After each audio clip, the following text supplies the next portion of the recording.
Hello les gorillas, on se retrouve pour une nouvelle vidéo. J'ai bien entendu vos appels. Vous m'avez envoyé beaucoup de messages, vous avez laissé beaucoup de messages sur mon Instagram, sur le Facebook aussi de Conk Dirty Boxing. Vous avez aussi envoyé pas mal de commentaires sous la vidéo. Pour cela d'ailleurs, je vous remercie, ça fait plaisir. Avec Paolo et Flo, c'est vrai qu'on se donne du mal, donc ça fait vraiment plaisir que vous commenciez à être vraiment réactifs. Ah oui, on a passé 2000 abonnés. Champagne, hein, champagne. Comme je disais à Paolo tout à l'heure, on va pouvoir mettre donc des pâtes, du beurre et peut-être des tomates. Parmigiano Reggiano? Non, peut-être pas le Parmigiano tout de suite. Après, à 3000. À 3000, c'est le Parmigiano Reggiano.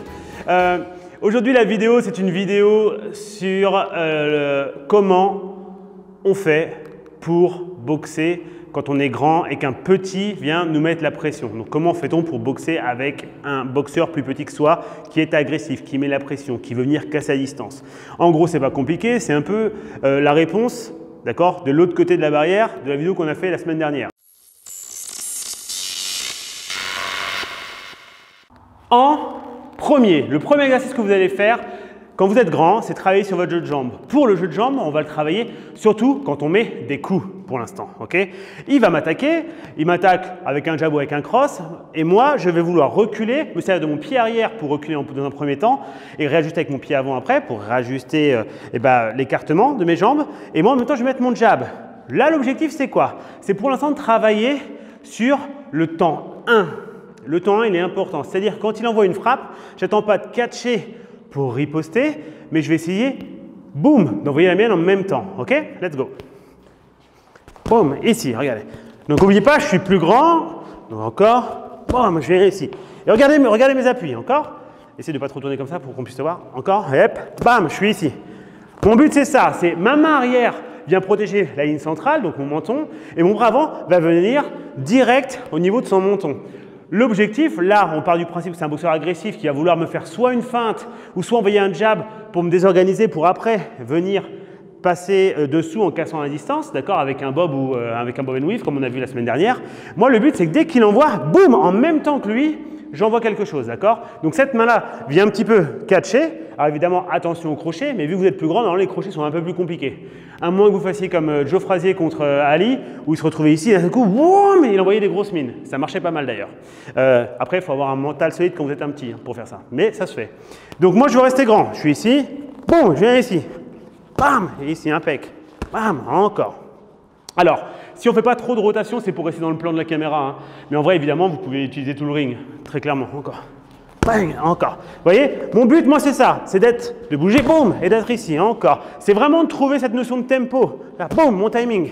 Je suis grand et je viens chercher. Encore. Boum, encore. Hey. Boum, encore. Viens me chercher. Boum, encore. Yes. Bouge, yes, encore. Boum. Et des fois, je peux changer. Plus tard, on parlera de l'overhand. Mais plus tard. Là, l'objectif, c'est quoi? C'est d'être super gênant pour lui. Dès qu'il envoie quelque chose, bam, je suis là. Et je suis tout le temps là. Du coup, il n'arrive pas à commencer son enchaînement ou à me déstabiliser. Pourquoi? Tout simplement parce qu'il est tout le temps gêné par un de mes bras. Là, pour l'instant, on parle du jab, mais évidemment, on pourrait mettre un cross, comme je l'ai fait à la fin, voire un overhand, c'est-à-dire mon cou qui va un peu au-dessus du sien. Je pourrais aussi mettre évidemment un uppercut, alors un peu hybride, c'est-à-dire beaucoup plus large que celui qu'on connaît qui est à mi-distance. Ça, c'est vraiment quelque chose, boum, qui va rentrer un peu plus de façon hybride, mais ça marche. Ou même des crochets. Attention à vos crochets quand vous êtes grand, parce que le petit, il attend que ça pour qu'il passe dessous en bob and weave. OK? Donc, vous, l'objectif pour l'instant, c'est vraiment de venir faire jab, jab, cross, ce genre de choses. OK? Et je me déplace. OK? On va encore faire la même chose. Ce que je peux te proposer, Flo, c'est que tu recules un peu, tu te mettes dans l'angle. Et on va le faire 2 secondes. On va évoluer un petit peu plus. Alors, j'espère que ça va rester net. Si c'est flou, désolé les gars, mais on fait un peu comme on peut. OK, vas-y. Donc, j'essaye de faire le grand. Hein. C'est toujours un peu drôle, mais j'adore faire. Par contre, c'est cool. Hein. Je réalise tous mes fantasmes avec toi, Paolo. Boum, ici, voilà. Bam, bam. Comprenez la nécessité, vas-y, boum, la nécessité de votre jeu de jambes. Voilà, boum. Je recule et je mets de l'angle. Je recule et je mets de l'angle. Encore. Si je mets cross en overhand. Vous avez vu là, ça, je le touche.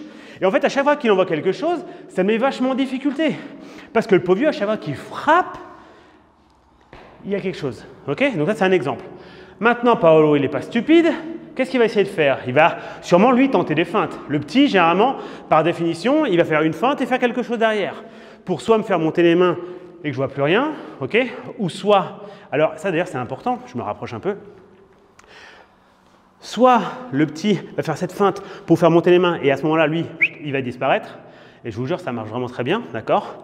Ou alors, eh bien, il va attendre avec cette feinte que vous déclenchez quelque chose pour lui se servir par exemple de faire un bob et venir casser à distance comme on a vu dans la vidéo de la semaine dernière. Si vous ne l'avez pas vu d'ailleurs, elle va s'afficher ici, cliquez dessus, faites une pause, cliquez dessus, allez la mater et vous allez voir, c'est intéressant et comme ça vous comprendrez peut-être encore mieux cette vidéo. Le deuxième point à travailler, c'est dans le cas où Paolo n'envoie pas de frappe, d'accord? Lui, il est plutôt dans l'attente, en train d'essayer de venir à faire des bobs, casser à distance pour après, hop, passer dessous. Eh bien, évidemment, vous pouvez vous prendre le lead, c'est-à-dire envoyer vos jabs longue distance et vos crosses, d'accord? Toujours ces lignes directes très grandes qui fait qu'en gros, tiens, avance. Imaginons que je suis plus grand, c'est genre, vas-y, ça fait un peu ça. Hein. D'ailleurs, je suis un peu là, puis il ne peut rien toucher. Alors faites gaffe, hein. C'est pour ça que nous, quand on enseigne pour les petits de le faire, il passe sur le côté, hop, et puis après, voilà, oula, là on est exposé partout, ça devient dangereux. Ok? Mais vu que vous êtes grand, ce que vous pouvez vous amuser à faire, c'est quoi? C'est retrouver nos points d'ancrage. Rappelez-vous la vidéo des points d'ancrage.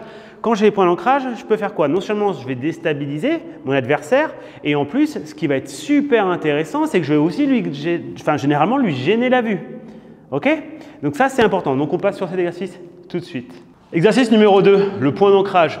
Mais alors le point d'ancrage un peu spécifique, ce n'est pas un point d'ancrage pour que j'envoie une frappe tout de suite derrière, c'est un point d'ancrage pour l'embêter. Le but, c'est l'aveugler, le but, c'est aussi le casser dans sa progression, d'accord? Donc regardez, quand Paolo est ici, là on va tout doucement, il est en garde, moi je suis là, si je fais rien, si je fais que des frappes et que je reviens en garde, lui en fait, il a une demi-seconde où il est embêté, donc il a intérêt de faire le bob ou un bob and weave, mais après, hop, c'est moi qui vais me retrouver acculé, et donc je recule. Donc ça craint, d'accord? Là, ce qui est vraiment intéressant avec le point d'ancrage, c'est que je vais être ici, c'est un peu cette zone où, vous savez, j'attends un petit peu ce qui se passe. Et lui, c'est pas trop parce qu'il voit tout le temps cette frappe. Et je vais venir ici. Comme si, en gros, vous savez, comment ça s'appelle bam, comment on appelle ça, Flo? Tu connais ça? Les trucs. Voilà, j'étais sûr qu'il y ait le lance-pierre. Pierre. Pierre. Ta gueule, il va faire tout noir. Pierre. Petite référence. Pierre. Pierrot. Pierre. Présent. Pierre.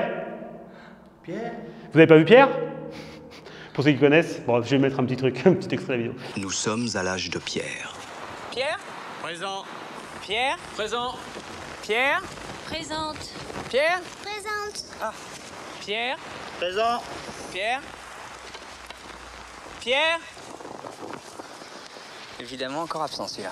Bref, du coup, quand je suis dans ce mouvement ici, là, je vais l'embêter, Donc au bout d'un moment, il commence à s'habituer à cette main. Et là, boum, je vais pouvoir mettre mon cross. Aussi, des fois, quand je suis ici, d'un seul coup, je vais pouvoir juste reculer, refrapper. Il va prendre son coup. Ça va commencer vraiment à l'embêter parce qu'il ne peut pas progresser. Vas-y, c'est de progresser. Voilà, et je suis ici. Et moi, je suis vraiment solide sur mes jambes. Hop, je suis là, voilà, encore. Bang, encore. Hop, voilà. Et quand je suis grand, même quand je suis grand, je peux quand même venir ici. Hein. Encore, hop, voilà. Hop, là, je l'empêche de progresser. Encore, hop, encore. Un petit tip, ça m'a fait penser à ça. Regardez, ce qui est intéressant, c'est quand il est ici et qu'il vient, j'ai fait le point d'ancrage et que là, il commence à passer dessous, regardez ce que je fais. Moi, je ne fais pas ça, parce que si je ramène ça par ici, non, il va monter à la tête, parce que là, il y aura un trou. D'accord, il pourrait monter au corps, mais là, en l'occurrence, si je fais ça, il va venir ici. Moi, l'intérêt, quand je fais ça, c'est que je vais venir serrer là, comme ça. Pourquoi? Parce que je casse un petit peu les endroits où il peut rentrer. À la tête, ça va être compliqué, parce que je vais venir ici. S'il vient chercher au corps, il y aura mon coude sur la trajectoire. S'il veut rentrer en cross, boum, il y a mon bras sur la trajectoire. Donc ça, c'est vraiment important. Donc même chose, donc on va doucement parce que je voudrais éviter de défoncer Paolo. Donc je suis ici, je travaille, je mets ma main en opposition, encore. Vous avez vu comme il galère à casser à distance alors que je suis plus petit que lui. Hein. Voilà, je suis ici, là, voilà. Donc là, pour l'instant jusqu'à présent, je recule tout le temps, je suis en point d'ancrage. Hop, voilà, ici, hop, encore, point d'ancrage. Je suis ici, là je lui donne un endroit où aller, et là, boum! Ça pourrait rentrer. Encore. Alors évidemment, je m'arrête avant parce que, mon pauvre, encore. Ouais. Boum, évidemment, si je peux mettre mon jab parce que je suis grand, bah je le mets. Bam, bam, encore. Bam, bam, bam, bam. Encore. C'est l'avantage du grand. Le grand, il est chiant. Il a des jambes, il peut bouger, ce que je vous ai dit juste avant. On frappe. Boum, encore. Juste, Petit step back, un crochet. Ça se fait assez bien. Hein. D'accord, vous avez la distance. Votre but, c'est toujours de garder cette distance. Encore un peu.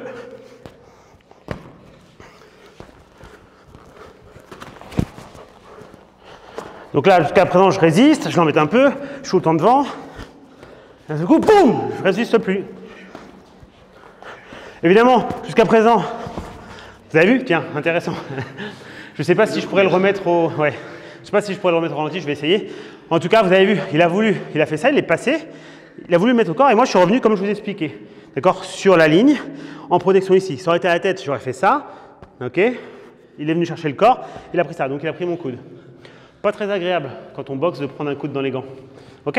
Donc ça, c'est le deuxième exercice. Vous pouvez évidemment travailler, quand vous êtes grand, à riposter sur le temps 1, mais aussi sur le deuxième temps, c'est-à-dire je cache et je riposte. C'est évidemment quelque chose que vous pouvez faire. C'est un des trucs les plus simples qui existent en boxe. Je suis ici, fais-moi un jab, bon, je vais ici, bon, je riposte. Pam, pam, encore, hey, pam, pam, yes, pam. Et après, vous pouvez vous amuser. C'est-à-dire que vous pouvez très bien, vas-y, c'est très bien. Vous pouvez venir faire, pardon, vas-y, passe dessous.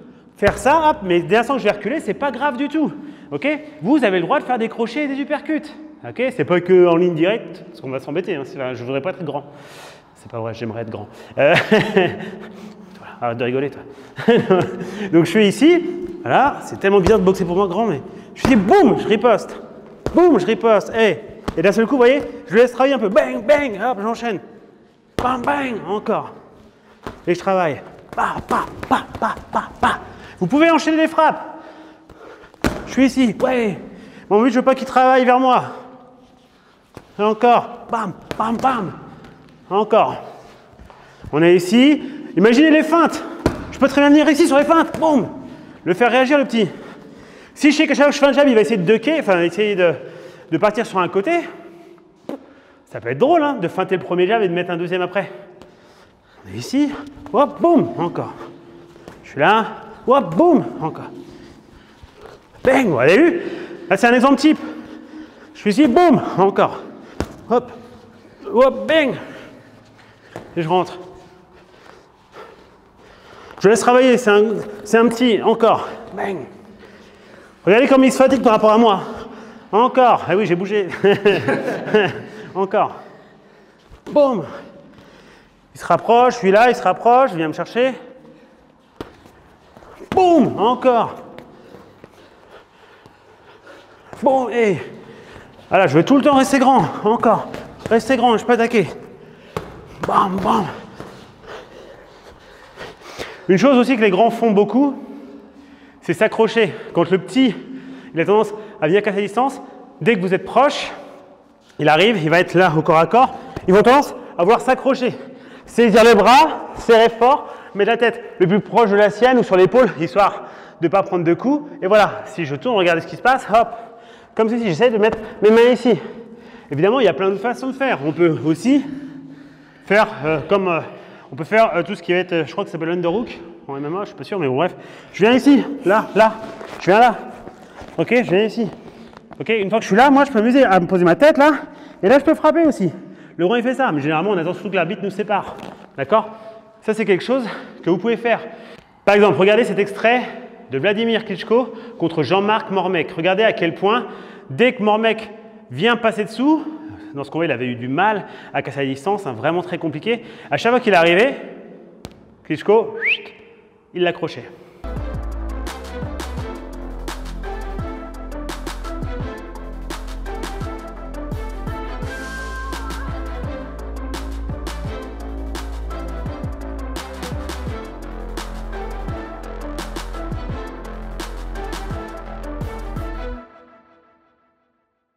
On peut aussi utiliser les mouvements d'épaule quand on est grand. Vous pouvez vous protéger, vous pouvez frapper en désaxant, d'accord? Gardez les mains hautes. Regardez Fury. Fury, il a une boxe un peu tradie, et dès qu'il va commencer à chambrer, il arrive même à se mettre en filichelle, comme ça, d'accord? Il utilise beaucoup le shoulder roll, Fury. Alors des fois un peu trop, quand il est dans les cordes et il commence à faire ça, d'ailleurs je pourrais vous mettre un extrait plus tard, mais disait, voilà, il est là, etc. Mais vous pouvez être mobile. Votre objectif, c'est de comprendre que votre atout, c'est la longe, ok? Normalement, vous êtes un peu moins fort en mobilité et en rapidité. Mais avec une bonne allonge, vous allez pouvoir tout faire. Donc, ce que je veux maintenant, c'est que quand on vient attaquer, quand quelqu'un vient vous attaquer, vous allez vous amuser à aussi le laisser louper le petit. Laissez-le louper, d'accord? Il faut arrêter de standardiser les grands dans ce style, genre oh, je suis grand, je fais les covers, dès que ça se rapproche, j'accroche, dès que c'est loin, je fais les lignes directes. En gros, c'est tout ce que je viens d'expliquer, ça c'est la version très classique. Mais après, vous avez aussi des grands qui bougent, ok? Plus vous allez foutre le doute dans la tête de votre adversaire, plus ça va être efficace, plus ça va marcher. C'est comme pour les petits, ok? Moi, je fais boxer tous mes grands, je les fais boxer comme des petits aussi. Alors, peut-être pas trop de bob and weave, on est d'accord, mais par contre, ils doivent avoir cette mobilité, ils doivent avoir ce jeu de jambes, ils doivent avoir cette créativité en termes de coups, d'accord? Ça, c'est vachement important. Let's go. Donc, on est ici. Moi, si je suis, vas-y, fais des coups, voilà, hop, je suis là, boum, je viens frapper, je suis grand, hop, et je peux venir là, vas-y, encore, hop, et je peux commencer à bouger aussi. C'est pas parce que je suis grand que je peux pas bouger. Évidemment, je peux bouger. Je suis là, je bouge ma tête, voilà, boum. Plus vous êtes grand et plus vous êtes capable de bouger, plus c'est efficace. Encore, bang, bang. Et après, vous pouvez enchaîner les choses plus classiques, bang, bam. Faut pas croire que parce qu'on est grand, on ne sait pas faire ça. Hein. D'accord, le sol est plus bas, je vous l'accorde, mais l'air en haut est plus frais. Enfin, j'ai ouï dire, je sais pas. Mais voilà, ça c'est quelque chose qui est super important. Vous pouvez être mobile quand vous êtes grand. Plus vous êtes... Bon, moi, j'ai jamais autant galéré avec les boxeurs qui sont grands et qui sont mobiles. D'accord? Ils sont là, ici, vas-y, boxe. Bang, hop, bang, bang, il frappe. Hop, bang, hop. Allez, encore. Regardez aussi ce que vous pouvez faire, vas-y, boxe. Vous pouvez aussi vous amuser encore à changer les angles. C'est-à-dire que quand mon jab, il n'est pas tout le temps par ici, d'accord? Il peut aussi passer par là, comme un flicker jab. On fera une vidéo sur le flicker jab. D'ailleurs, si vous voulez qu'on fasse une vidéo sur le flicker, n'hésitez pas à commenter si vous voulez savoir ce que c'est que le flicker jab et comment on le travaille. Moi, mon but, c'est quoi? C'est d'être capable de pouvoir changer mes axes, d'accord? Changer mes angles de frappe. Il frappe. Je vais pouvoir venir ici, hop. D'un coup, boum, boum, venir travailler. Je jambe, bang, je suis grand, bam, je frappe. Bam, bam, bam, encore. Allez, encore, yes. Allez, boum. Vous avez vu? Là, il casse la distance, il boxe un peu. Bon, le problème, c'est que je ne suis pas vraiment grand, donc du coup, il peut boxer un petit peu loin, mais il essaie de casser la distance pour enchaîner. Moi, je recule un peu, retrait du buste, ok, même pas besoin de faire de shoulder roll, juste retrait du buste, boum, je peux frapper. Et si je n'utilise pas le fait qu'il soit ici, enfin si je n'utilise pas la frappe dans le même axe, si je vais chercher un peu ce genre de choses, ça peut être hyper efficace. Comprenez que si lui il est là et que moi je suis plus grand, j'ai une plus grande allonge, en vrai. Donc en vrai, ça ferait ça. D'accord? Donc n'hésitez pas à le faire. Sortez des stéréotypes. C'est hyper important. Faites-vous plaisir. Encore. Donc là, je vais mixer un peu tout pour finir cette vidéo. C'était vraiment une des vidéos, on va dire, débutant pour les grands qui commencent la boxe. Mais l'objectif, c'est d'essayer de comprendre que, ok, ligne directe, c'est bien, on peut rajouter des choses parce que dès qu'il vient casser la distance, comment on fait? Donc, voilà, on pourrait s'accrocher, évidemment. On peut aussi, nous, reculer, utiliser le footwork. On peut, évidemment, mettre des uppercuts, des crochets, d'accord? Abusez pas sur ça parce que le petit il va attendre ça pour passer dessous, mais quand même, si vous faites tout le temps cette trajectoire-là, quand vous frappez et que d'un seul coup, vous rentrez ici, si le petit il passe la tête par là, ça va lui faire drôle, d'accord? Donc soyez attentifs. Jouez sur le tempo, pas tout le temps le même tempo, pas tout le temps. Et du coup, vu que c'est pas tout le temps le même tempo, ça va être compliqué. Pas tout le temps les mêmes axes. Mon jab ne fait pas tout le temps ça. Des fois, mon jab il vient d'ici. Des fois, mon jab il fait un peu ça. Des fois, il fait un truc chelou. On s'en fout en fait. Le but c'est que ça touche et que ça embête. D'accord? Let's go. Je vous fais un peu un mix de tout. En essayant d'être grand. J'ai mal au mollet, à force d'être les deux pieds comme ça. Vas-y. Allez, encore. Voilà. Bon. Mon but, voilà. Mon but, ça peut être de juste l'embêter ici. Vous vous rendez compte que les galères. Voilà. Ici. Ouais. Boum. Là, il serait passé. Encore. Allez. Vous voyez, là, lui, il va faire le combat. Moi, je suis tranquille. Hein. Ah, boum. Encore. L'overhand, hein, quand on est grand, ça passe de ouf. Le petit qui veut venir frapper comme ça, là, je peux faire ça. Ça passe très très bien. Ça, c'est vraiment un coup qu'on utilise beaucoup. Je ferai une vidéo spécifique là-dessus aussi. Encore. Voilà. Allez. Donc pensez à ce jab. Ce jab, il est là pour embêter. Encore. Vous êtes là, il veut casser la distance. Le jab. Des fois, fin de jab, cross. OK? Hop. Bam, bam. Encore. Moi, je laisse travailler. Allez, encore. Vous avez vu, j'ai refermé. Bam, bam. Encore. Et je réadapte mon jeu de jambes. Bam. Vous avez vu, il avance. Moi, je recule. Comment veux-tu que je t'enlève ton pull? Vas-y, encore. Allez. Bam, bam. Et là, encore. Bam, bam. Ok. Ouais, c'est compliqué. Voilà. Bon, comprenez une chose, c'est que moi, je ne suis pas un grand. Alors, évidemment, à cocher, c'est assez simple. Enfin, du moins, c'est pas trop compliqué. Mais à faire, c'est un peu bizarre parce que j'ai quand même la taille que j'ai, quoi. 1m75 à tout casser, je pense, avec les chaussures, 1m75. Donc voilà. Bref, vous avez quelques petits exercices, d'accord? C'est une vidéo assez courte, mais qui vous permet d'avoir des idées. Évidemment, on fera des trucs beaucoup plus poussés, avec des combos plus techniques, des drills plus techniques, etc., quand on est grand. Mais pour l'instant, j'imagine aussi que sur YouTube, vous avez pas mal de boxeurs grands qui doivent enseigner, des grands. Mais il faut comprendre que qui peut le plus, peut le moins. Et quand on est grand, on est capable de aussi faire des choses que les petits font. C'est-à-dire être mobile, bouger la tête, frapper. Dire, tous les grands ne sont pas complètement des tiges, quoi. Okay, et les petits, à l'inverse, on est aussi capable de boxer à l'intérieur, mais aussi à l'extérieur. D'accord? Moi, par exemple, je suis plutôt un petit. Je boxe de près, mais j'adore boxer de loin, à esquiver, travailler, vraiment à contrer comme si j'étais un grand. Le grand a tendance à contrer ou à faire déclencher le coup du petit pour le recontrer derrière. Ok? Donc voilà, c'est tout pour aujourd'hui. C'est une vidéo un peu fourre-tout, juste pour commencer à aborder le thème sur comment on boxe quand on est grand contre un petit. Mais évidemment, on pourra faire plein de choses. Paolo, est-ce que tu as quelque chose à dire? Non. Non, tu n'as rien à dire. Est-ce que tu veux parler de la clochette? La cloche, pourquoi clochette? Je sais pas, tu dis tout le temps la clochette, donc depuis, j'ai gardé la clochette. D'accord. N'oubliez pas la cloche. Ah, n'oubliez pas la cloche, ouais, activez la cloche pour recevoir les notifications. N'hésitez pas, évidemment, à liker la vidéo si vous l'avez aimée, ou même disliker si vous n'avez pas aimé, parce que vous savez quoi, ça fait quand même, au niveau de l'algorithme, des trucs super cool. Donc le but, c'est qu'on nous voit. D'accord? Parce qu'on a très peu de dislikes et ça, on vous remercie pour ça. Mais on n'est pas encore à donf sur le nombre de vues. Ça va venir, on va commencer à aller titiller cet algorithme pour qu'on ait encore plus de visibilité. Mais n'hésitez pas à le faire. N'hésitez pas à partager. Si tu t'es pas abonné, évidemment, abonne-toi. Bon, en même temps, si tu es resté jusqu'à la fin de la vidéo, je pense que tu vas t'abonner. Et j'ai envie de vous dire, les gars, Flo, tout va bien? Ça va les bras? Ça commence à être dur, hein? Ouais, grave. Paolo, merci. Bah, de rien. Écoutez, ça me paraît du travail de qualité. Tu es fier de toi? Oui. Allez, fier de lui, je suis fier de moi, on est fier de nous. Bye bye!